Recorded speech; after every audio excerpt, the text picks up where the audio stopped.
From King's Landing, it's the IGN Digigods. Please welcome two men who always pay their debts, Wade Major and Mark Kaiser.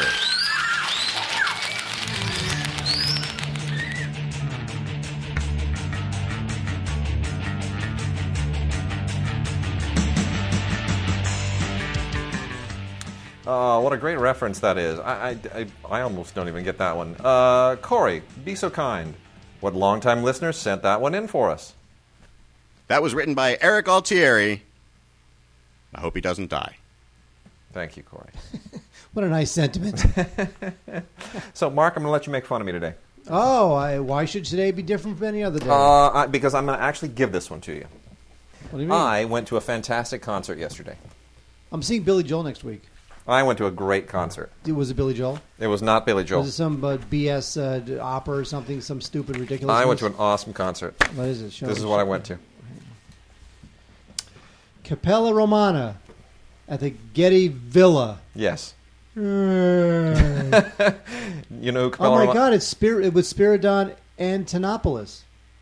Capella Romana is a Northwest vocal group. There's probably like 30 or 40 or 50 of them, and they do different arrangements of people. Like about 8 of them came down for this particular concert. Dud. And it is all it's Byzantine chant. Dud.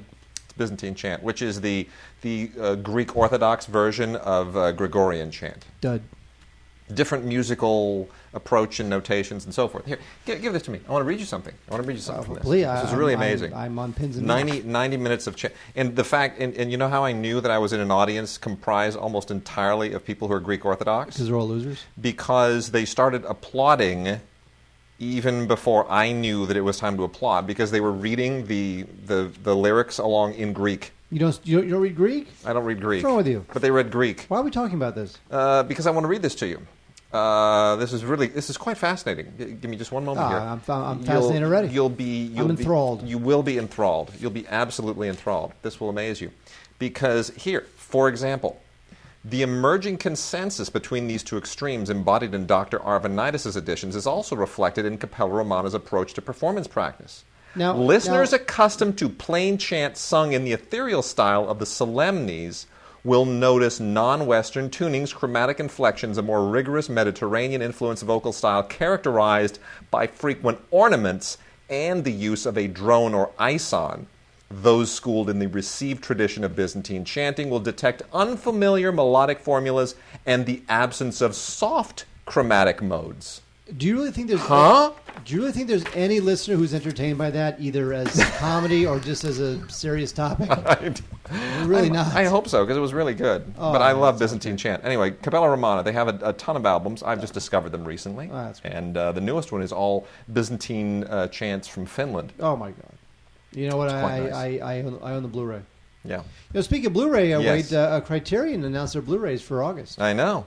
It's very exciting. It is. It's one of the weaker months of this year, how dare you. All that jazz. Yeah, I know. But the rest are sort of... Y tu mama tambien. That's fine. A little director named Alfonso Cuarón. That's fine. Look, it's a great movie, but it's not like, Tommy up, Tommy down. Yeah, that's fine, too. All that jazz. I know. All that jazz. But, I mean, it's not like, oh, my gosh, there's an Orson Welles and a Kurosawa, and, it's not like... say something. It's, very controversial. Yes, go ahead. Okay. Enough of your stupid chants. No one cares about that. Let's talk about movies. Okay, so I saw Godzilla, right? Nobody's entertained by that. Believe me, nobody's entertained by that. Okay, I saw Godzilla, right? Yes. Enjoyed it very much. Yes. So after watching Godzilla... You actually liked it? Oh, yeah. Okay. Oh, yeah. Because I've heard mixed. Well, here's the thing, is that you have to understand what he's going for. Gareth Edwards is very talented. What Gareth Edwards is going for is a little different than what we're used to. You see in the Marvel DC, Transformer days of tentpole movies, like I hear there's a monster punani in the movie. I don't know what that means, but the answer is yes. Yes. Upskirt shot. Oh, there's plenty of those. Yeah. Oh, there's actually one major one. Yeah, that's what. Like, oh, that's the story. Oh, that's where we're going with this story. Yeah. I get it now. Yeah. Anyway. In the movie, we're used to like a gigantic, enormous, $100 million set piece every 10 minutes. Yes. Because that's Transformers, and that's Man of Steel. That's how it goes. That's not this movie. This movie, a lot of times he will show you the aftermath of an attack and not show the attack. Yeah. And that generates a lot of tension. What happened? How this happened? Who did this? I'm going to cough now. Wait. Okay, the previous Godzilla did that as well. Hang on a second. Well, first of all, be quiet. That's entirely how the. No, but that's not how movies are made today. So I know, to do that is but that is how the Dean Devlin and yes. Yeah, that right, one. Okay. Yeah. So that's great. So the last 45 minutes of the movie is just insane Godzilla smackdown orgasm goodness. It is so awesome. And anyway, so it's good. Then I went home, and I had bought the 1954 Japanese original on Criterion Blu-ray months earlier. Sure. But I hadn't seen it in many, many years. Right. So I decided to pop it in. Mm-hmm. Boring as crap. So boring. It really is the most boring movie ever. Okay. It's terrible. It's a boring movie. Now, I understand why culturally it's important to the Japanese. I get all of that. Do you but know, as a movie, it's boring as crap. Here's what I don't understand. Pass. They have made 2 remakes of Godzilla. But of all of the Japanese monster movies, I'm going to be honest, I think Godzilla is really the least interesting of all the things in them. I find Mothra much more interesting. I think Rodan is more interesting. I think Gamera, a friggin' flying turtle, is more interesting. Gamera at least spins around like a propeller. It's he's a giant turtle, man. That's cool. Now, but even better, why has nobody said, we should probably remake War of the Gargantuas? Right? Fuck. Right? War of the Gargantuas? Give me a break. Well, they will at some point. They have to get a couple more Godzilla sequels. The best thing about War of the Gargantuas when I was a kid was when he picks up that woman and, you see the giant prosthetic hand and pick up the woman, and then you cut to the guy in the suit putting a doll in his mouth, and then he spits the dress out. That was awesome. That freaked me out. I was like, he just ate a girl. It's great. Anyway. So Wade goes, Godzilla's great. It's true. Yes. It's very much terrific. That's wonderful. That is fantastic. Mark? Yes, sir. What's coming out also, by the way, is in September, Halloween, the complete collection on Blu-ray. I know. Every Halloween movie. I saw that. I just requested it today. I got us on the list. Nice. Got us on the list. But that's not all the Halloween movies, is it? You don't have Halloween H2O and Halloween and whatever. There's some later ones in there that are a little odd. Well, here's what it has. Halloween. Yeah. Halloween 2. Yeah. Halloween 3. Well, Halloween 4. Halloween 3 has no Jason in it, or no Michael Myers in it. Halloween 4. Halloween 5. Yes. Halloween: The Curse of Michael Myers. Yes. Halloween H2O. It does have H2O. Okay. Halloween Resurrection. Okay. And then Rob Zombie's 2 Halloween films. Oh, it has the Rob Zombies in there. And a 40-page book. Wow. Holy crap. Of all those movies, you've got about 3 good movies in there. All right. Maybe 2.5. Very nice. All right, Mark. I'm going to start off. We've been trying to pry some classic MOD titles, that is manufacturer on demand, out of the Fox people, the Fox Cinema Archives. 3 studios do a substantial amount of MOD work, and obviously we talk a lot about the Warner Archive titles. Fox also has them as the Fox Cinema Archives titles, and Sony has them, and we're going to start covering a lot of the Sony titles. So we're getting on the MOD bandwagon in a big way. Just I like it. MOD's great. So I want to run through these. These are a bunch of the 20th Century Fox MOD titles of late. Fox has a huge, a lot of these have come out since last year. There's tons. I've been trying to get these for quite a while. And there's some really good ones in here. I mean, I hate to say this, but I actually think that Fox is doing I feel like Warner Brothers is they're like, oh, there's a really obscure Edgar G. Robinson movie or James Cagney movie that nobody will ever go see because it's kind of crappy, and we'll make a Warner Archive title. Warner does that a lot. A lot of those films are really just thin, and the ones that I request are always the best ones. Like the thin stuff, we don't really cover here because they limit us to 3 requests out of every blast they do each week. So you're like, well, you pick the 3 that are really decent, but a lot of it is just like, why would you release that? That got panned by critics. It's an embarrassing film. The Fox stuff, there are a lot of ringers in here, but there's some really, really interesting stuff. Starting off, Footlight Serenade, which is a fascinating, funny fusion of sports film and backstage musical. It's kind of weird. John Payne, Betty Grable, Victor Mature, a little bit cheesy, but somehow it works in the whole spirit of the era. It's very, very entertaining. Directed by Gregory Ratoff, who was that guy just vanished. He's like a no-name director historically. No one remembers him. The Gay Deception with Francis D. and Alan Mowbray was a star vehicle primarily for Francis Lederer. And Francis Lederer has just completely vanished. He was like this this debonair, suave dude, and nobody remembers him at all. The reason this film is interesting, and this is all about a woman who, wins like a lottery, and then, goes to try to, put all of her, make her lottery dreams come true. This was a very early film by William Wyler. So this is, William Wyler putting it together, and, you see his craft evolving, and that makes that a really interesting movie. Also is the classic Sodom and Gomorrah, directed by Robert Aldrich, of all people. Most people think, oh, Sodom and Gomorrah, it must have been a Cecil B. DeMille movie. No, Cecil B. DeMille, he did, obviously the Ten Commandments, and he did Cleopatra, and he did Samson and Delilah. He did not do Sodom and Gomorrah. Robert Aldrich, another great director historically, stole that one away from him. And plus, DeMille was over at Paramount and Aldrich was at Fox. But this is a really funny, campy take on Sodom and Gomorrah. It's not intentionally campy, but it winds up being campy just because I can't take Stuart Granger seriously anymore. I really can't. I look at Stuart Granger, and everything about Stuart Granger makes me laugh.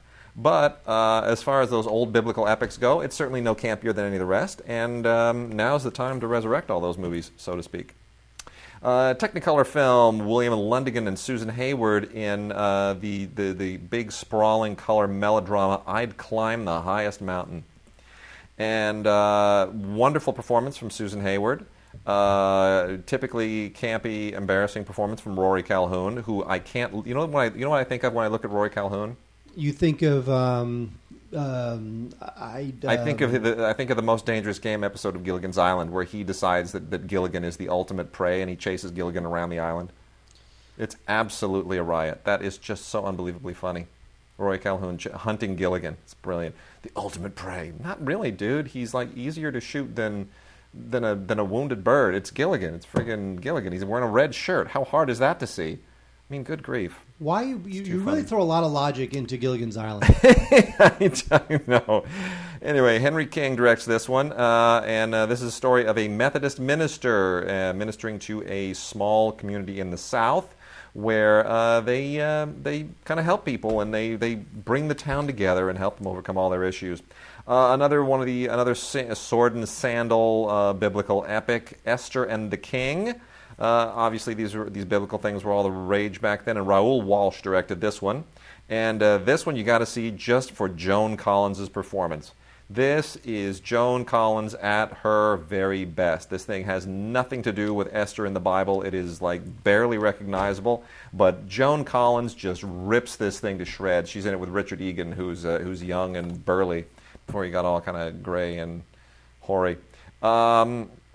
Linda Darnell, Cornell Wilde, and Richard Green, along with George Sanders playing King Charles II, make Forever Amber a really great movie. And I'm stunned that Fox put this one out on their MOD line, because this is a great film. This is a fantastic film. This is one of those 1940s era films that really put Otto Preminger on the map. People at this time were like, wow, this Preminger dude, he's got it going on. He's awesome. I love Otto Preminger. Otto Preminger, really, it is a fascinating film. It takes place primarily in London, about a woman who was raised as a Puritan and becomes a courtesan. And I'll tell you, it could very easily be an insufferable melodrama, but Preminger just finds these edges, these rough edges. Well, that was his thing. I mean, people in the 40s didn't find it. Anatomy of a Murder was like the first film ever to say the word rape. I know. He just finds the rough edges that nobody else was willing to find at the time. And speaking of Otto Preminger, I can't even say his name. You know what I think of when I speak Otto Preminger? I know what you're going to say. Please say it. I think of him as Mr. Freeze on Batman. I know you do. I think of him just laughing, going, wild. That makes me laugh. Kentucky is a silly film with Loretta Young and Richard Green and the always entertaining Walter Brennan. You know what I think of when I see Walter Brennan's name? You think of the Mr. Freeze. I think of the Vietnamese guy in Good Morning Vietnam who has like this bizarre sexual attraction to Walter Brennan, and he keeps asking for Walter Brennan pictures. How do you think of these things? I don't know. These are the things that stick in my head. Anyway, Daryl Zanuck produced this one, the father of Richard Zanuck of Jaws fame, directed by the director David Butler, who went nowhere, but some really great performances in here still. This is based on a story that I guess was a big deal at the time, a short story or a novella. But it's about a feud between two Kentucky families over many, many, many generations. It is a big, sprawling, complicated film, but it's good. It's good. Good performances from Loretta Young and Moroni Olson and Douglas Dumbrille, another guy from the era. Walter Brennan, just hysterically funny. Definitely worth checking out is Kentucky. Also in Technicolor, that one. And then really quickly here, we've got Dante's Inferno. Which was kind of it's not Spencer Tracy's finest hour, but it's probably only worth watching for Spencer Tracy. It's kind of a silly film in many respects. But interesting is that Rita Hayworth shows up here in an early role credited as Rita Cancino. Did I ever mention that Rita Hayworth's dad, Enrique Cancino, was the dancing instructor at my father's acting school? Oh, you say that every time I see you. I mention that? Okay. The Pleasure Seekers with Anne Margaret, Tony Franciosa, and Pamela Tiffin. Frankly, any movie that has pleasure in the title and Anne Margaret in the cast, worth checking out. It all takes place in Madrid. It is beautifully shot in color by Jean Niglesco, another really great director from the period. And this is basically a remake of Three Coins in the Fountain, and it's just beautiful ladies in Madrid in beautiful color, and it'll make you want to go to Madrid, at least take a trip back in time. Cardinal Richelieu with George Arliss. This was just kind of a silly vehicle for George Arliss, who was kind of one of the great character actors of the day, and it's Richelieu from the Three Musketeers and the whole thing. And he actually, Richelieu actually existed. He's a real 17th century figure, and this is just kind of court intrigue, but it's fairly thin and just designed to give Arliss a little bit of a... While we still have any listeners left, can we move on? Jennifer Jones in Good Morning, Miss Dove. Jennifer Jones, always lovely, beautifully photographed, well directed by Henry Koster. Chuck Connors, young Chuck Connors shows up in this, as does a young Jerry Paris. Oh, my God. Jerry Paris. I love Jerry Paris. You don't know who Jerry Paris is? No Jerry idea. Paris directed like all the Happy Days episodes. By the way, speaking of Happy Days... Gosh, how do you not know Jerry... Jerry Paris was like the legendary Happy Days director. Do we have to read every single one of these? No, I'm just making... There's two more. Only two more. People should know these. These are good movies. Oh, yeah. Bachelor Flat. Yeah. With Tuesday Weld, Richard Beamer, and Terry Thomas. Anything with Terry Thomas? I love that diaspora. Very fun. Also very nicely shot, CinemaScope color, directed beautifully by Frank Tashlin, who did all those great Jerry Lewis movies. Frank Tashlin, fantastic staging here. This is a really, really classic farce with about an anthropology professor who his antics with a bunch of college students, and everything goes haywire. And I won't tell you exactly how it goes haywire, but it's very, very fun. Tashlin co-wrote and directed it, and it's just really, really fun. So that's Bachelor Flat. Yeah, they should remake it. And then lastly, Decline and Fall of a Birdwatcher, one of the strangest... Oh, wait a second. The Decline and Fall of a Birdwatcher, we're luring our listeners back with a great movie like that. This is based on a novel by Evelyn Waugh, by the way. This is like legit material. Oh, this is great. This is from the 60s.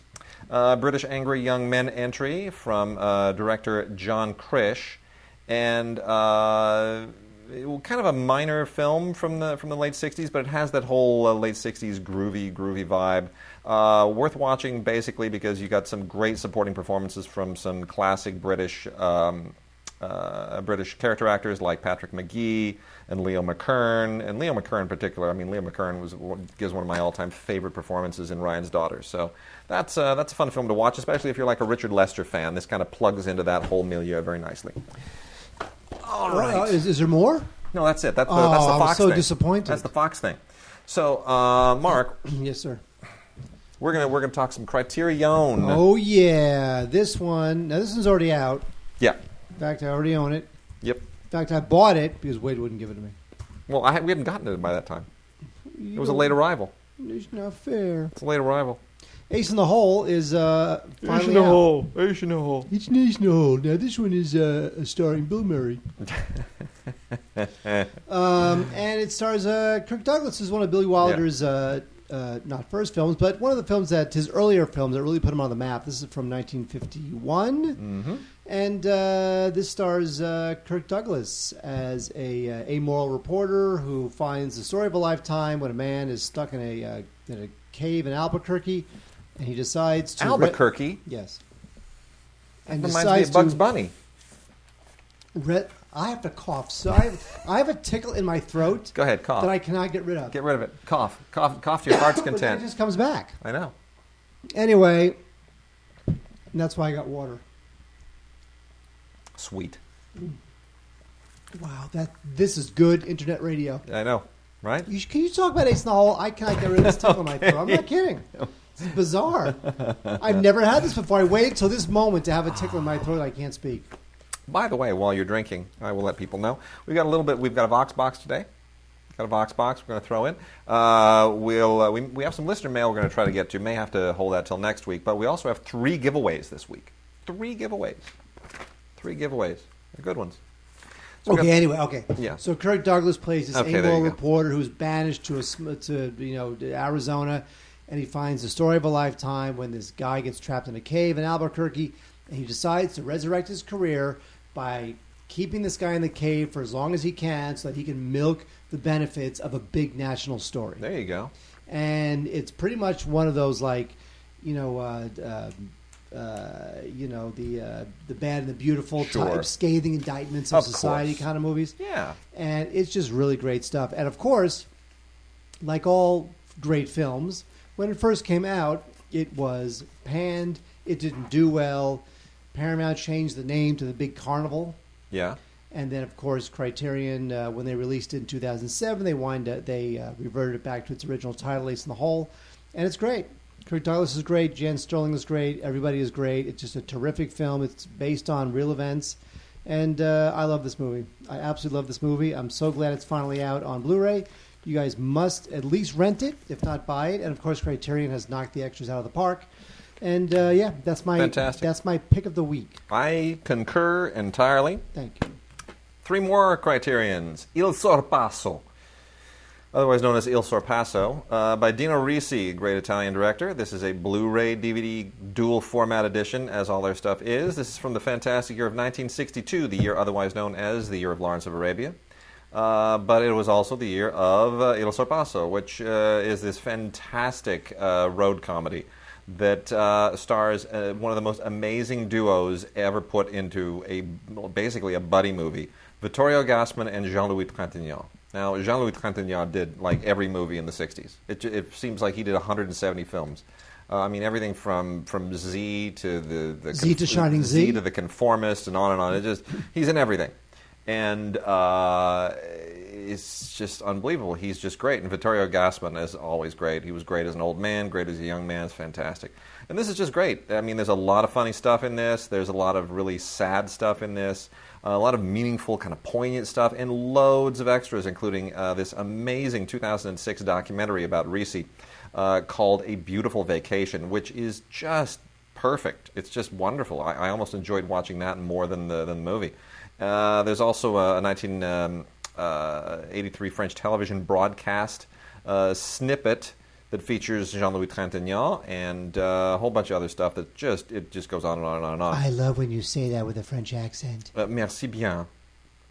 Anyway, really, really good. Fantastic transfer. The black and white is just luminous.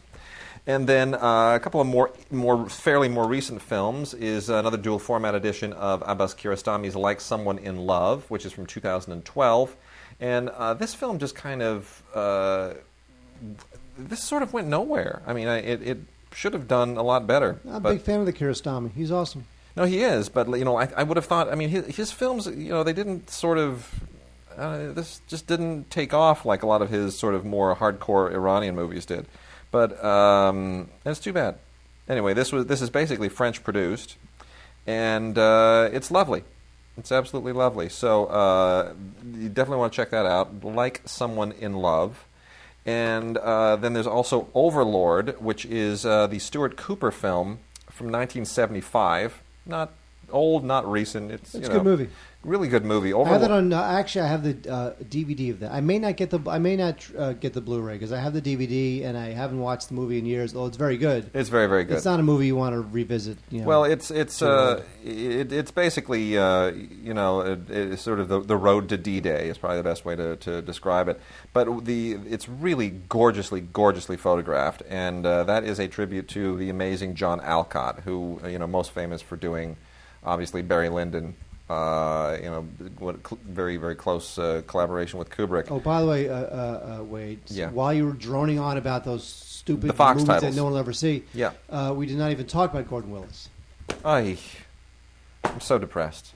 Why? We have all these great Paramount movies to talk about. Okay, you are going to name your favorite. Don't do this to Gordon me. Willis film that is not The Godfather. Ugh. And I'm going to name mine. Well, that's easy. My favorite Gordon Willis film is not The Godfather; it's Godfather Part 2. How dare you? I mean, if you want my favorite Gordon Willis film that is not of the Godfather ilk. Yes, that's what I meant. Manhattan. Really? Yeah.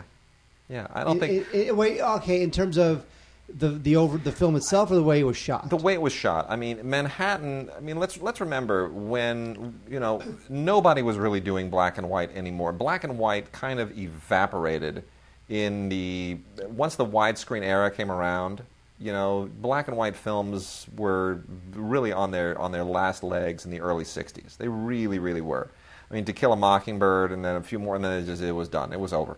And you've got no more. I mean, for a long time they had separate categories: black and white cinematography, color cinematography, black and white costume design. They recognized that black and white was a separate kind of discipline from color.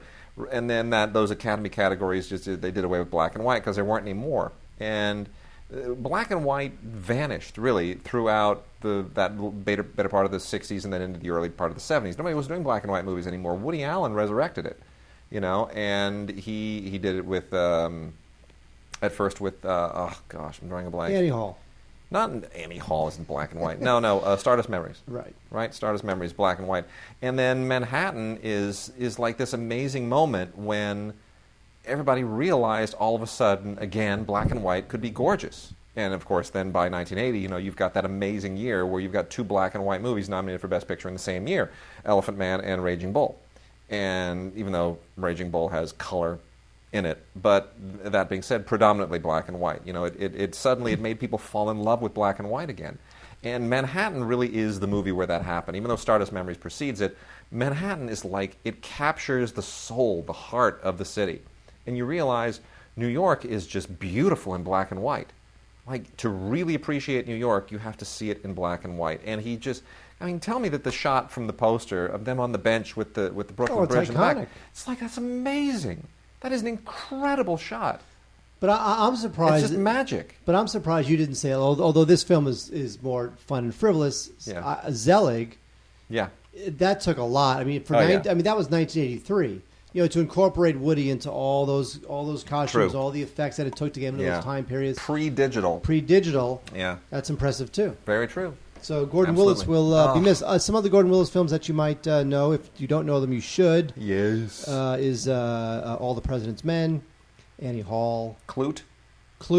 Right. Purple Rose of Cairo. Yeah. And by the way, he also shot, this is probably the least prestigious film he ever shot. Now, whenever I go to a housewarming party. Yes. And you go to a lot. I do. Yeah. And you have to bring a gift. Right. Most people, they'll bring beer, they'll bring flowers, they'll bring I don't coasters. go to a lot of housewarming parties. I really don't. Good. You know why? Why? I don't like bringing gifts. Okay. Well, if you're invited to a housewarming party, I have the perfect gift. Yes. Get them the Blu-ray or the DVD of The Money Pit, starring Tom Hanks, because that's funny. It is funny. Okay. That film was panned at the time, but it's funny. But it's also funny to bring that to a housewarming. Gift to a housewarming. It's good. It's funny. That movie shot by Gordon Willis. I know. Very true. Probably the least prestigious film he ever shot. That movie directed by Steve Jones. Richard Benjamin. Oh, really? Yes. I love Richard Benjamin. Who also directed Westworld for some reason. I used to talk to him all the time. By the way, okay. And I have a Gordon Willis story really quickly, not to draw the show out too much longer, but anyway. Okay, I wasn't going to say this on the show because I didn't want to go public with it. Yeah. But I have to tell you. Yes. Yeah. The other day, I was at this fair It was called the World Fest. Yes. And they have food from all over the world. It's all vegan food, a bunch of crappy vegan food, Sure. and a bunch of dogs and cats. You adopt them. It's like for a bunch of hippies. A bunch of priests drove up and all these people got out. Okay. So I'm with Mike Rotman, Right. the producer of Stupid for Movies. Who's eating all the vegan stuff Which and all is the never coming vegetarian back. stuff. And he says, Don't tell people. You're joking. Don't say people's never coming back. I mean, there are things happening. We keep getting told. So whatever. There's nothing happening. So let's face it. Who are we kidding? So anyway, he's there with two of his friends, right? Yes. This woman Yes. and this, her boyfriend. Yeah. So the woman, a very attractive woman, looks a Sure. little bit like Sarah Silverman. Sure. Got that Sarah Silverman look. Right. Right. Her name is Caprice. Sure. So I talked to Caprice for a little while, see what she's about. Mm-hmm. Turns out that Caprice's mother, Yes. Wade will love this. Only Wade will love this. Yes. Caprice's mother, Yes. Tina Louise. No kidding. I hung out for half an hour with Tina Louise's daughter. Does she look like her mom? No, she looks like Sarah Silverman. But I mean, she's tall and thin and is very pretty. Tina Louise has a daughter that looks like Sarah Yes. Silverman. That's just nature being cruel. That's just nature being cruel. See if I can Google her right now. All right. Well, no, she's out there. You can Google her. All right. Oh, here she is. Hang on. Beautiful. Well, I'm going to show you right now. Oh, right. Look at Tina Louise. Ugh, oh my God, poor girl. So that's I'm showing Wade right now on Google Images. So that's the daughter on the left and Tina Louise on the right. No, she looks like her mom. But she's very pretty. I mean, she looks like Tina Louise and Sarah Silverman reproduced. Right. Yeah, sure. Okay. Who's her dad? What's her last name? Her last name is Crane. Interesting. Now I'm not sure All right. if because I don't know if was Tina Louise married to Bob Crane. I hope not. All right, reality television. We're going to get into some TV right now, but I'm gonna blow through some reality television crap because it's all crap. I can't stand any of it. Mountain Men season Les 2. Crane. Tina Louise was married to Les Crane. Well, you know what? He was a radio announcer. Less Crane is more. I don't know what that means. Mountain Men season 2. Stay wild. History Channel continues to make reality shows that have absolutely nothing to do with history, just like the Learning Channel continues to do stuff like Honey Boo Boo, which are like anti-learning. You know what? This is. I guess this is fine if you want to, watch a lot of hairy guys be wild and survivalist and do what they do. It's the 21st century. We don't really need people doing the Grizzly Adams deal anymore, but they still do, and these guys are into it, and a lot of people love this show. And there are 16 episodes. I did not watch but a fraction of 2 of them, and that's enough for me. But if you dig it, speaking of Mountain Men, Duck Dynasty, Duck Days of Summer. Yeah. Check out that Hawaiian shirt on the dude. That show is kind of it's kind of on the downslide. Whatever. No one's really talking about it anymore. The numbers are down. Yeah, ever since the whole, Movies that I hate gay people or something. The dust up, whatever it was. It's, I mean, look, you're only, even if that had not happened, you're only going to be able to squeeze so much interest out of a bunch of hairy guys who have a duck call business. Truly. But look at the Kardashians. They literally do nothing with their lives. It's all over. I keep waiting for that thing to run its course. Not I gonna don't know happen. who watches that. Who watches that? What is going to happen next week with the Kardashians that has not already happened 170,000 times? Here's the thing. To be a hit in cable, how many people really have to watch that show? You know what the difference is? 2 million? A lot of men watch the Kardashians just because they keep hoping that they're going to get nudity on cable. I can't imagine anybody wanting to see these guys get nude. Oh, I do. So there you go. Anyway, this is just the Duck Dynasty guys on vacation basically, and look, they got surfboards behind them. They're like, yeah, whatever. And then we have Kendra on top. Didn't you do a show with Kendra at some point? I worked with Kendra for a day, and Yeah. she's an idiot.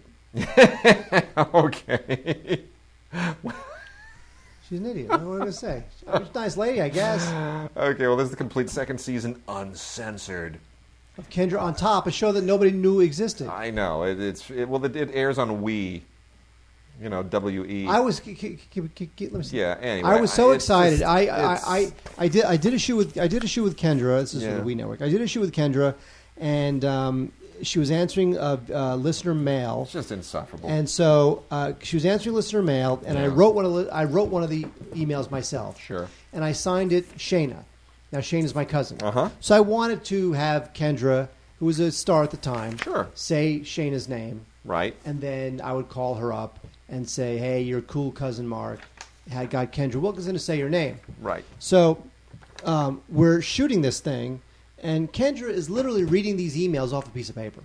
Okay. Right? So instead of saying Shayna, because she's an idiot, she literally calls her Shanye. Oh, my gosh. Because she can't read Shayna. Oh, gosh. 2 syllables were 2 syllables too long for her. Heaven help us. So normally I would have stopped Kendra and I would have said, can you please do that again? But I didn't. Because we had to go, we had to roll, we only had it for an hour, she had to do this for us. And I thought, God damn it, this was my chance to be the cool cousin who gets a big star like Kendra to say her name. Turns out, Kendra's so stupid, she can't even say the name Shayna. She said Shanye. That's pretty cool, though. No, it's not. It's It's not pretty cool cool. at all. That's pretty cool. Anyway, so Maverick is on. Here we have the 5th season of Maverick is on Blu-ray. Maverick is it's a great show. You'll never watch it. Okay, I mean, come on, what are you talking about here? The original. Now, Bret Maverick. Yeah. Now, here's the thing: like years and years after James Garner had already put down the original Maverick show and had already done Rockford Files, he, I guess, was in debt or had boat payments or owed money to the IRS, and he winds up doing Bret Maverick, which is like 20 years after the Maverick show ended, where Maverick becomes a legitimate businessman in the Arizona territory. And look, by 1981, Maverick was just nobody cared anymore. Yeah. The thing ran for 1 season, 18 episodes. It was 1 season and out. And so I don't know who's going to buy this, but if it's available from Warner Archive if you want it. And it's Maverick doing whatever it is Maverick does, shooting people. Bam, bam. All right. In the 1980s, somebody said, you know what? We got nothing but crappy animated shows on TV for Saturday mornings. Let's resurrect something that was really cool once upon a time. So they did a new 13-episode run of Johnny Quest, and the Warner Archive people have now dumped out the complete 80s adventures of Johnny Quest as part of the Hanna-Barbera Classic Collection. And I was never a huge fan of Johnny Quest, either the original or this second incarnation.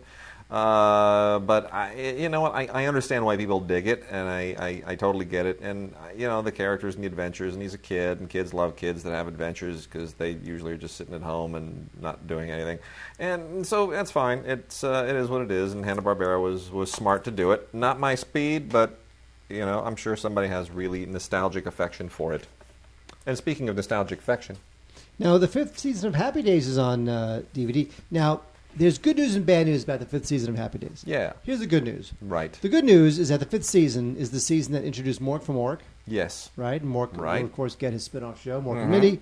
It also was the first season that Chachi showed up, Pinky Tuscadero. By the way, Pinky Tuscadero, Pinky. I still do this. It's a way to snap your fingers like Pinky used to do. Yeah, I know, but that's actually a Three Stooges thing originally. I know, it's like, but see, I didn't know that because I was never a Three Stooges fan. I know. So when Pinky did it, I thought it was super cool. That's what she did. So that's the good news. I was always a bigger fan of Leather Tuscadero, I have to say. Leather, much more attractive than Pinky. Also, well, I thought at least. Yeah, that's the good news. The bad news is that this is the season where the show literally jumps the shark. Because this is the season with the episode I know. where Fonzie jumps over a shark in a tank. It is that is the last time a television episode introduced a new phrase to the vernacular. Yes. I mean, that's amazing how that became a thing. That's right. He jumps the shark in season 5, literally and figuratively. However, it's a memorable season. It is. The show kept going. So I love Happy Days. I just can't believe that the coolest person of my generation was a Jew. Had I known, I didn't realize that. All I knew is that he was super cool. It's true. Turns out, Jew. Yep. Very true. Henry Winkler, the man. All right. Longmire, complete second season, is out on DVD. This is an A&E original, which is coming back now in its 3rd season. And I got to say, this is probably the best thing that Lou Diamond Phillips has been able to do in quite some time. I'm glad he got a TV show, so he doesn't have to do bad straight-to-video movies anymore. He, of course, is not the central character in this. This is this stars Robert Taylor as the badass lawman dude with the cowboy hat, and it's basically a Wyoming set modern day western. But it's I need more exposure to this show to really kind of soak it in. A lot of people really love this show. I can see what's going on. So it has fairly short episode runs, 13 episodes here, and in the second season. And I guess this show's going to be around a while because people really dig it. I need to give it more of a chance. Fourth season of Nikita, which is yet another incarnation of La Femme Nikita. I'm amazed that this thing's out on both the DVD and a Blu-ray ultraviolet combo set. I am just stunned that this thing keeps on ticking. And I'm also kind of stunned that they don't give you the ultraviolet access on the DVD. It seems to me that they should, but they want to make that part of the Blu-ray purchase, part of the added value of it. I just don't understand how this thing keeps ticking. I really don't. Kind of mystifies me. I love the whole concept of the lethal female assassin, but I kind of felt like, the original movie, the American remake with Bridget Fonda, the first incarnation of this series, it kind of, and then Alias, which is basically the same thing. How much more can people really take of this? It's a cable show. Again, you can get 2 million viewers in a country of 330 million and be a hit on cable. Well, there you go. You don't need much. All right. Well, anyway, there it is. That's the fourth and final season of Nikita. Yes, that you know of. It's done, but I mean, it's like there could be more coming. I assure you, there's going to be another one. There's going to be another female assassin series next year or the year after, and it'll be it'll be called like just Femme or Nikki. Who knows? I don't know. They keep on going. All right, Mark. First giveaway. Yeah. You waited all this time to do the giveaway? Well, we got 3 of them, so people need to hang around. They need to, keep them on the hook. Yeah. Wait. So we have 3 giveaways this week? Yes. We're not. How many giveaways do we have next week? None. So we couldn't have like 2 this week and 1 next week spread out. No, no, because this is a film we already covered, and the other 2 we're talking about this week. Fine. Okay. Poseidon Rex is a movie we already talked about. It's a monster movie. So in honor of Godzilla, since we're not giving away Godzilla, we're giving away Poseidon Rex. And it's a lower budget film, but it's a lot of fun. So we are going to give away 2 copies of actually 3. Sorry, I made a mistake. 3. So we got 3 Poseidon Rexes to give away. So go ahead and send us an email to gods@digigods.com. Put Rex, just R-E-X. Rex, not any other weird spelling of it, but Rex in the subject. And please get us your emails date stamped by May 23rd, Friday, May 23rd. And as long as they're date stamped by Friday, May 23rd, you will be in the running, and 3 people will win Poseidon Rex. Put your name and address in the body of the email, and you cannot apply for all. You can't enroll for all 3 giveaways. You got to go for only 1. So listen for the other 2, pick 1, and 3 lucky people will get Poseidon Rex. Pretty cool, right? It's a big monster movie. Yep. Dinosaur thing. Stompy. Dinosaur coming out of the ocean. It's great. And then the other 2 we will jump into momentarily. Mark, I want to talk about some foreign films really quickly. Yes, sir. Please do. I would be remiss if I did not plug 2 Blu-ray releases. 2 fantastic Blu-ray releases from Cohen Media, because our good friend Andy Klein does these commentaries. What? In conjunction... Junction? What's your function? With yours truly. Lame. Andy and I did the commentaries for 3 Claude Chabrol films. And we're going to be doing more, man. These were really fun. First off, The Color of Lies is the more recent one, Claude Chabrol film starring Sandrine Bonnaire and Jacques Gamblin and Antoine Decaune. This is a really, really cool, like a lot of Chabrol, this takes place in a coastal town. It's not in the big city where things are evil. It's about evil lurking in these pastoral locations. And it's basically about a guy who is a somewhat crippled art instructor and failed artist, and he becomes possibly a little bit suspected of a murder of a young girl who was a student of his. Sandrine Bonnaire plays his wife. There are all kinds of interesting histories, and things get very, very tangled and interesting. And I give you nothing else here. It is a really, really interesting film. And Andy and I had a blast doing the commentary for this because we love this film. It is one of the best, fairly recent Chabrol films. And it is definitely worth checking out. And then there is the wonderful Inspector Lavardin collection. This is 2 films.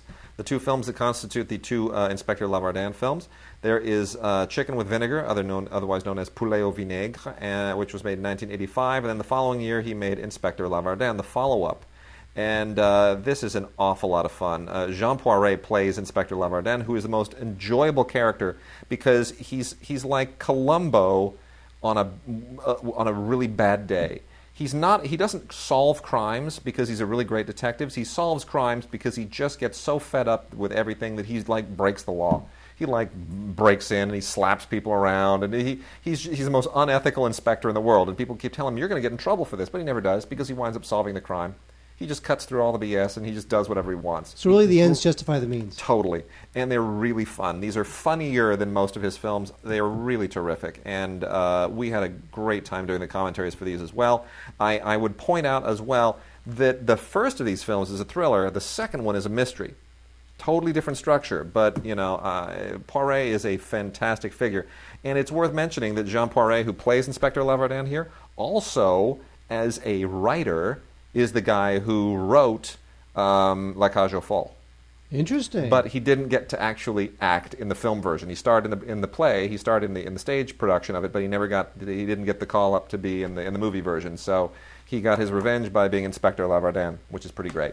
Yep. Good stuff. Let's see some other foreign language films. You know what? In honor of our good friend and longtime listener Alexander Berlika, I want to make quick mention of a film that I know gives him endless amounts of indigestion. So this is a shout-out to you, Alexander. The Blu-ray ultraviolet combo set of Stalingrad.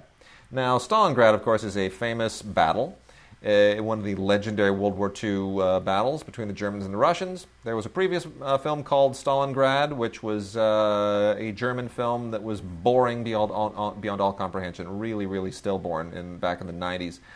This is a gigantic monstrosity of a movie, a big melodramatic, misguided, just bloated, horrible Hollywood tentpole wannabe, just stillborn mess, directed by Fedor Bondarchuk. Now, Fedor Bondarchuk is the son of the great Sergei Bondarchuk, who, of course, did War and Peace, the most expensive film in history until, I guess, Terminator 2 or something. I mean, it was $100 million back in 1964-65. It's like he used, I mean, you've seen War and Peace? No, not in its entirety. It's like 10 hours long. I went and saw that at the American Cinematheque. The whole thing. There was a lunch break and a dinner break. I went. I was one of 60 people. I went and sat through that thing. 60 people or 60 idiots? 60 idiots. 60 people. 60 people. We didn't eat together or anything, but we were all there. Anyway, this is just really not a good movie. It really isn't, and I'm amazed at how many people actually kind of gave this good reviews. It's just stupid. You're better off watching a documentary about it. But anyway, that's out there on Blu-ray and Ultraviolet if you actually care. And then speaking of war films, Generation War is a really, really good movie. This takes place in Berlin, 1941, just on the eve of the invasion of the Soviet Union. So this is the sort of precursor to it, and it is a really, really powerful German epic about this whole, on the ground, the lead into it. It's pretty impressive, but it's really freaking long. This thing is nearly 5 hours long. So. But it's worth watching. It really is worth watching if you have the time. It really gets into from the whole German point of view of it and the grunt point of view. It's really good. So if you can wade your way through it, it is definitely worth it. I am about 2 hours in, so I got a long way still to go, but I'm liking what I'm watching. Just saying that. Interesting. Wait. Saying that. Speaking of interesting, one of the best films of its type, I guess, foreign films, last year was A Stranger by the Lake. Yep. Terrific film. This, this movie contains a lot of rather explicit gay sex. Letting you know that, because otherwise it's great. It's a story of friendship and murder in this lake where gay people go cruising. Yeah. For boyfriends and for hookups. And while cruising for a boyfriend and a hookup, handsome Frank meets a guy, and I'm not going to tell you anymore because there's a lot of twists and turns in this film. It's very, this thing is, it's very kind of Hitchcockian. It moves sort of very slowly, kind of straightforward. It's not like a super duper thriller thing.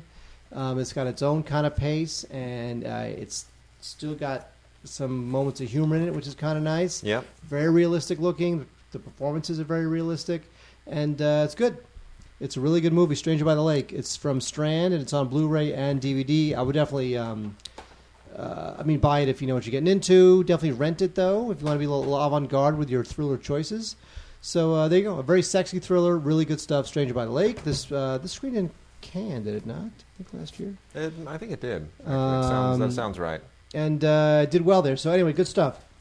And then we've got another gay-themed film. This is called Truth, and this is from the label Canteen Outlaws. And this is one of those gay-themed films that probably has more of a crossover appeal because it's a pretty tough, gritty look at a very troubled relationship that begins with an internet hookup. And it's not, you see a lot of these usually at like gay and lesbian film festivals, and certainly Outfest in LA has a lot of films that sort of, it's like they're sort of all in the same vein and they all kind of target the same straight-to-video demo. But this gets a little bit more beneath the surface. So this has some interesting extras on it, and I would say, if you want to see something that's a little bit off the beaten path on this subject, Truth is worth checking out from the relatively new label Canteen Outlaws. And let's talk about new movies. Really? Yeah. I think we should talk about more of those Paramount films that no one's ever heard of. No, let's talk about new movies. And those were Fox films that nobody's ever heard of. Fine. You got to get your studio straight. All right. As we're wrapping out the show, Yes. Wade. Yes. We're getting there. Yeah. Monuments Men is another directing misfire from George Clooney. Now, I love the idea that he did this film. I think it's got a great cast. Clooney, Damon, Bill Murray, John Goodman, Jean Dujardin, Bob Balaban, Cate Blanchett. Great stuff. It's about it's a World War II platoon movie. They have to go into Germany and rescue art masterpieces from Nazi thieves. And so you really set up for something really fun, and it turns out, I don't know how much fun he wanted this film to be, because it's really not all that much fun. And I think that's the problem with it. I think it's funny. I think he really misjudged our interest in taking this story. That's not an important historical story, but he misjudged our interest in wanting this movie to be so damn serious. Yep. You know? I do. It's just kind of flat, and it's uneven, and I just think it needed just a little bit of that Inglourious Bastards funk. Yep. I hear you. But maybe Clooney thought he had to make the Inglourious Bastards. This Inglourious Bastards has already done that. Yeah. But in the end, I like the movie. I mean, it's not amazing, but I enjoyed it. I thought it was a great cast and a lot of fun, and I learned a lot. Felt old-fashioned. Felt like an old-fashioned movie. No, wait, yes. Way of the Wicked with Christian Slater. Primarily, look, it's primarily a Vinnie Jones movie more than a Christian Slater movie, I would say. But they throw Christian Slater in a priest collar on the cover because I guess Vinnie Jones doesn't necessarily, crack everything up when it comes to selling Blu-rays. Anyway, this is on Blu-ray. And it is a supernatural thriller that's not quite as thrilling as it should be, but I guess it has a certain connection to the Name of the Rose in some respects, which was the last time that Christian Slater was involved in some kind of a murder mystery that had an ecclesiastical bent to it. That was a period film. This is not, but I don't know. It's not bad. It's not boring. I've seen worse. So it's just Christian Slater just screams straight to video for me now, and Vinnie Jones, man, he had a moment. He had a moment, but Jason Statham kind of stole his fire. Jason Statham's better looking, and he fights better. I'm done with Jason Statham. Done with him. Kevin Costner is due for a career resurrection. Yeah, However, he is. it's not going to start with 3 Days to Kill. Oh man, this is a weird little action misfire from quote unquote director McGee. And what's weird about this movie is that it kind of has two different purposes that wind up not really meshing that well. Right. It's a thriller, but yet it's kind of sort of funny. It thinks it is. Yes, Wade, you get to talk all about this. No. You're going to. Well, yeah, that I am. But hand me our second giveaway. I don't know which. Bottom of the pile. Thank you. Thank you. There you go, Uncle. There you go, Uncle Wade. Thank you.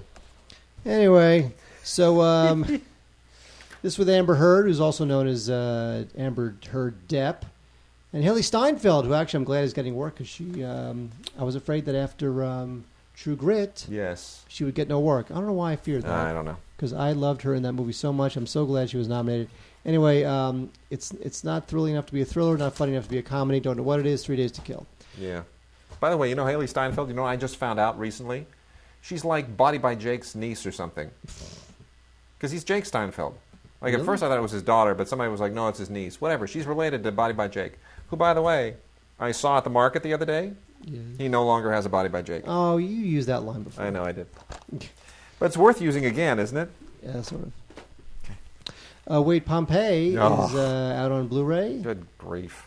Make it quick. I got a couple more here. The movie sucks.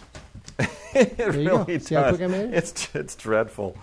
Why did they do this? And why is Kiefer Sutherland in this movie? How much did they pay him?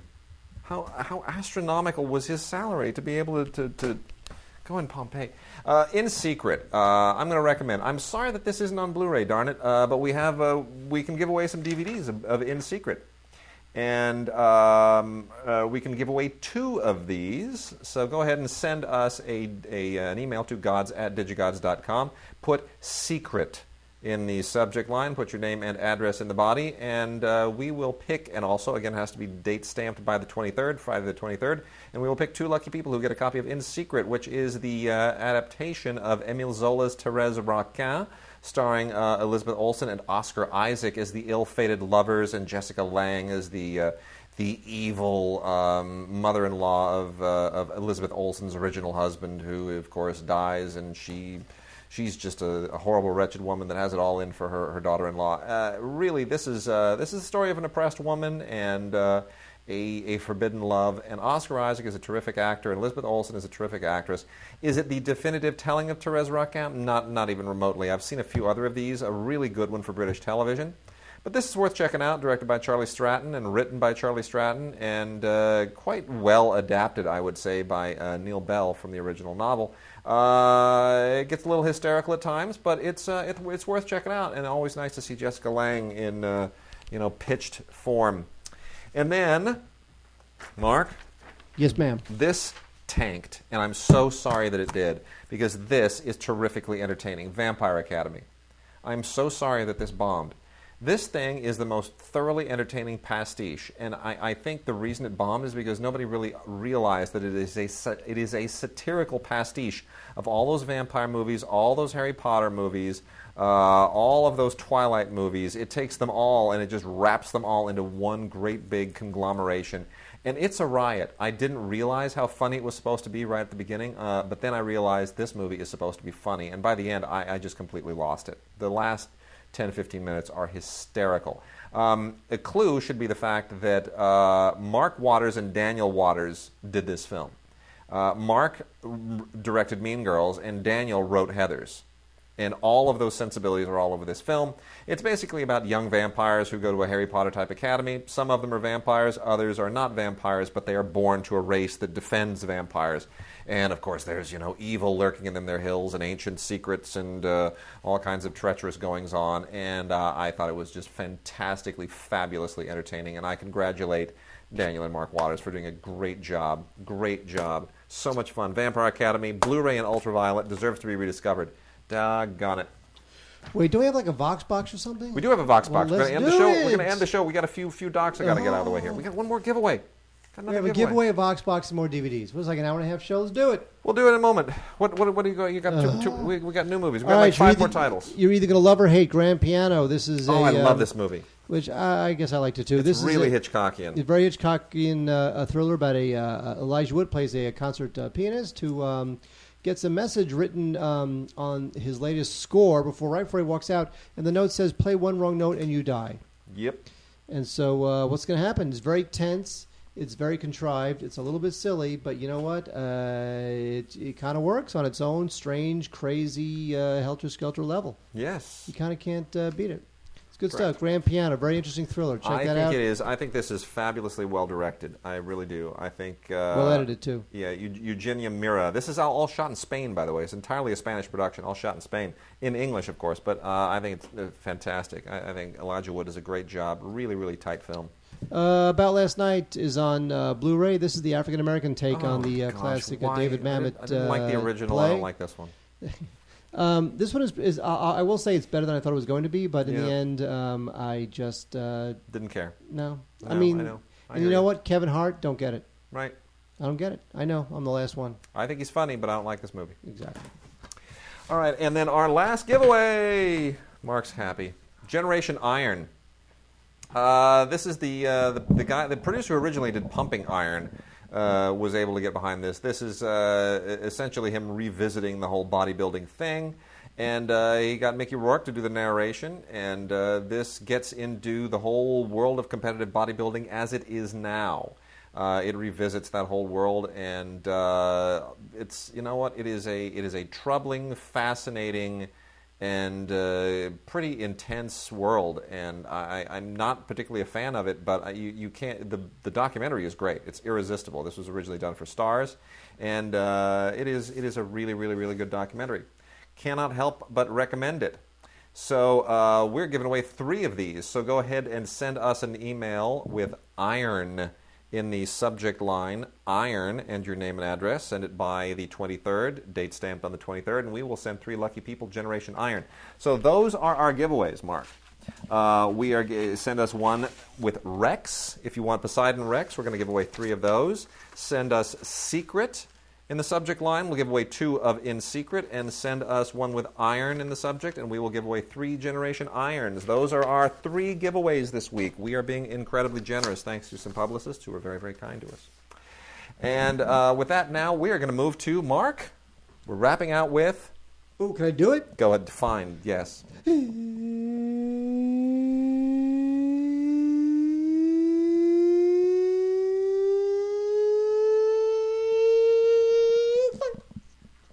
Hi Digigods, this is Levy again.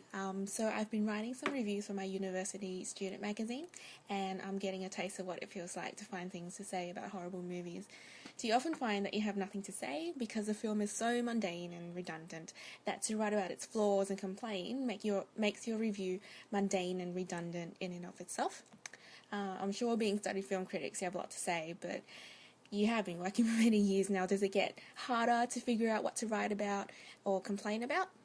I hope that question makes sense, and keep up the great work. Cheers.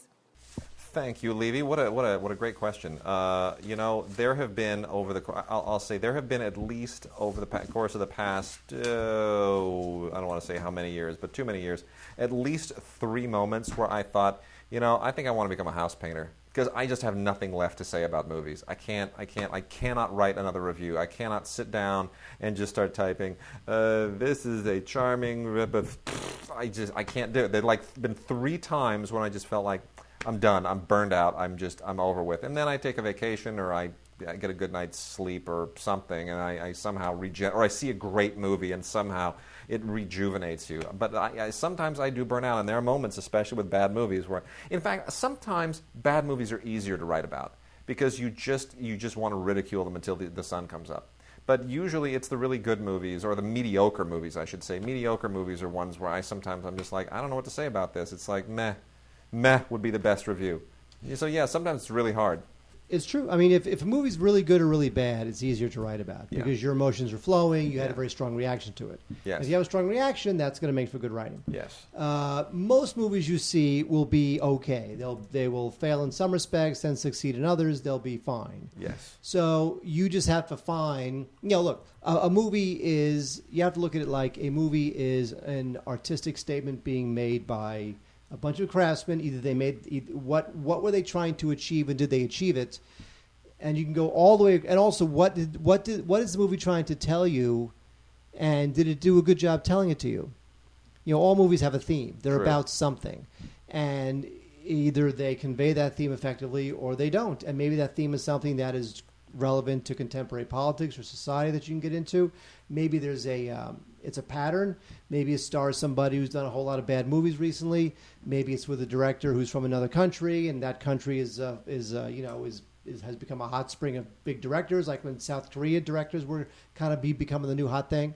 And so, I mean, there's always an angle that you can find, and sometimes that angle you have to dig. I find that when I write something, the toughest thing to write for me is the way in. What's that first graph going to be? What's that first sentence going to be? What's that first thought going to be? That's once I find the way in, I can kind of just keep going.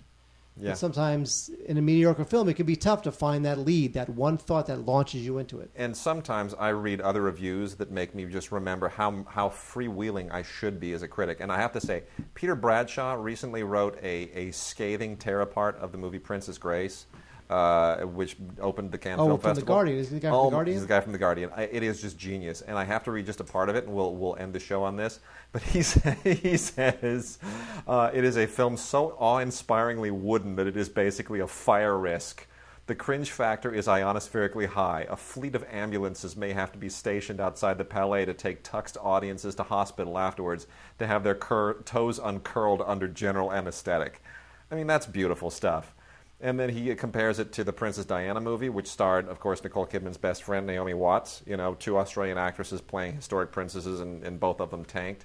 And he says, it doesn't seem that long since we endured a horrendous biopic of Princess Diana, that other super-rich blonde passionaria played by Naomi Watts. As audiences reeled into the foyer after that, they comforted themselves with the thought that things surely couldn't get worse. Surely they wouldn't be forced to endure another badly acted, badly directed film about a wealthy and self-pitying royal. How very wrong. I can now actually imagine a creepy science fiction short story about someone going back to prehistoric days in a time machine, killing a tiny trilobite, and then coming to the present to find everything the same, only now it's Naomi Watts playing Grace and Nicole Kidman playing Diana.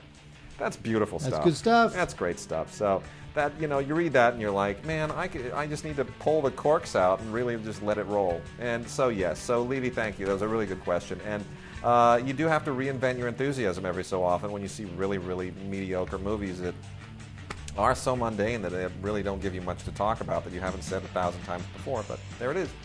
So with that, we are gone, and send us those emails, and we will send out free DVDs this week. We're gone.